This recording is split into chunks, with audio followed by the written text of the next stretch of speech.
Hello, Mr. Will, sir. How are you? Good. Great to talk to you again. How's your son? He's back in business at the Nats, right?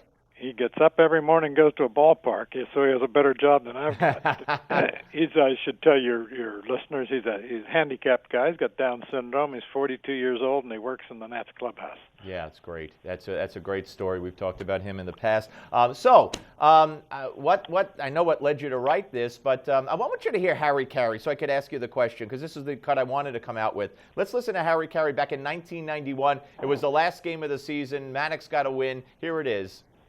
And the Cubs have salvaged the final game of the year and have swept the three-game series with the St. Louis Cardinals.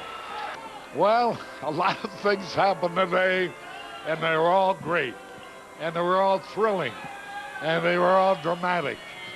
Too bad we couldn't have had a victory that meant a pennant, but that will come. Sure as God made green apples, someday the Chicago Cubs are going to be in the World Series, and maybe sooner than we think. So you care to put a date on that, George? What did you say? That was 23 years ago? Yeah, 91. Well, the basic arithmetic is this. The Cubs last won the World Series in 1908, which was 2 years before Mark Twain died. It was before Ronald Reagan was born, which means the Cubs are in the second century of their rebuilding effort.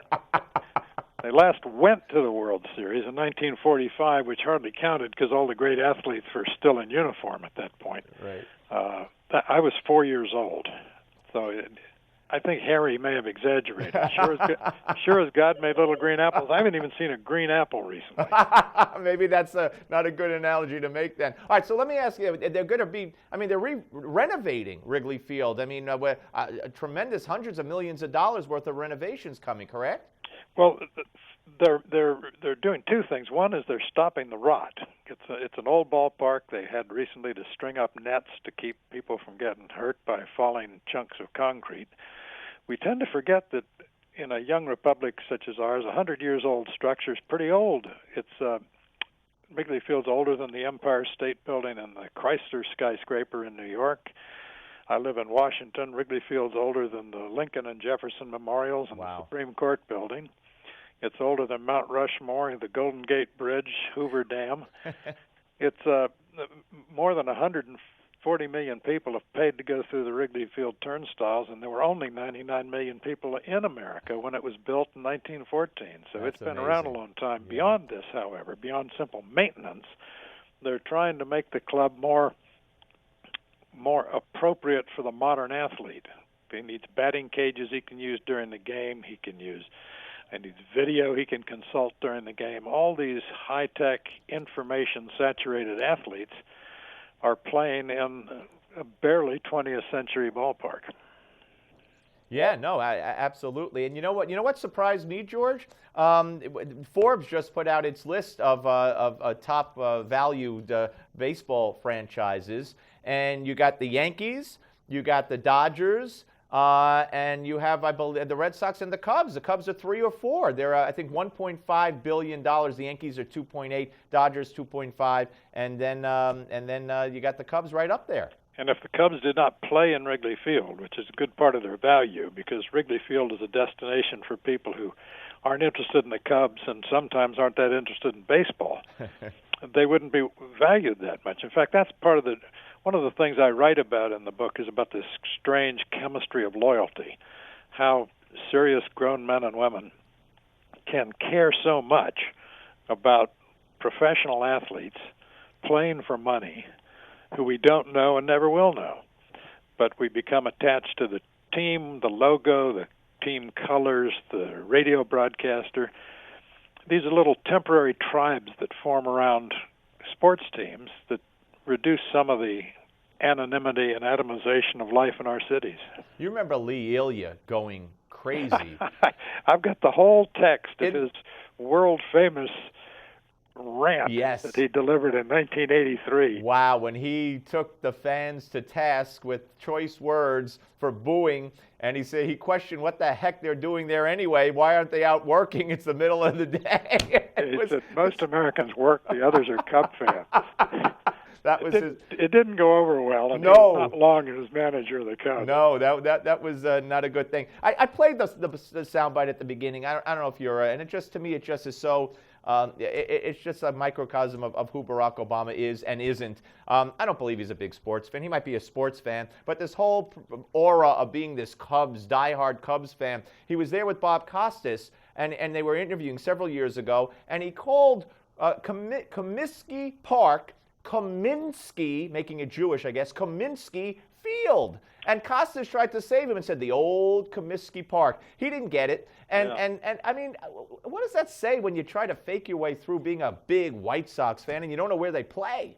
Well, when Mr. Obama came out to throw out the first pitch at Nationals Park in 2009, He wore the White Sox stuff. He wore the White Sox stuff, and the local broadcasters who weren't trying to be mean, they're just sports guys trying to be good hosts, asked him some of his favorite White Sox players, living or dead. He couldn't name one? Not one. So, it's hard to go through life entirely synthetic without tripping up. Yeah, no, good point. Okay, which brings us to I want to touch on a few things here real quick. The Pope and the President met for over an hour, or just about an hour today. If you were a fly on the wall in that meeting room, what do you think you would have seen there?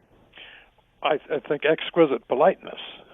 They were only together, about 15 minutes? Well, they said 50. They said it went 50. Longer than it was supposed to. Oh, well, very good. Yeah. Well, I don't think they came to a meeting of the minds on right to life, things of that sort that matter very much to the Pope and not to the President. But the Pope is the occupant of the oldest continuous institution in Western history. The President occupies the chief executive office of a still young republic. So I don't think there's any wariness between them, but they have a very different sense of history and mission, I think. And what do you make of this group of Democratic senators are now saying, oh, let's amend Obamacare because they see the trouble they're in their reelection efforts? And do you think Harry Reid and the President are going to acquiesce to this? They'll acquiesce to it, particularly Reid will pressure the President to if he sees his chance of holding the Senate majority slipping away. The problem is the President has urged us to believe and told the Supreme Court that it must believe in June 2012 that Obamacare is this highly complex, intricate web of necessary connections between everything that's vital. Couldn't change anything. Couldn't change the individual mandate. Remember, that was the whole argument in the great Supreme Court. Right. We only have 20 seconds, George, so please finish up. But yes. Well, so the question is, can you tinker with this without it falling apart? And the logic of the Obama administration always has been no. Right, and it's going to be very interesting to hear him explain his way out of that one. George Will, the author of A Nice Little Place on the North Side, Wrigley Field at 100. Always a pleasure, sir. Thank you. Good to be with you. Thank you. George Will, ladies and gentlemen. We're coming back with Gimme 5 on the Steve Malzberg Show.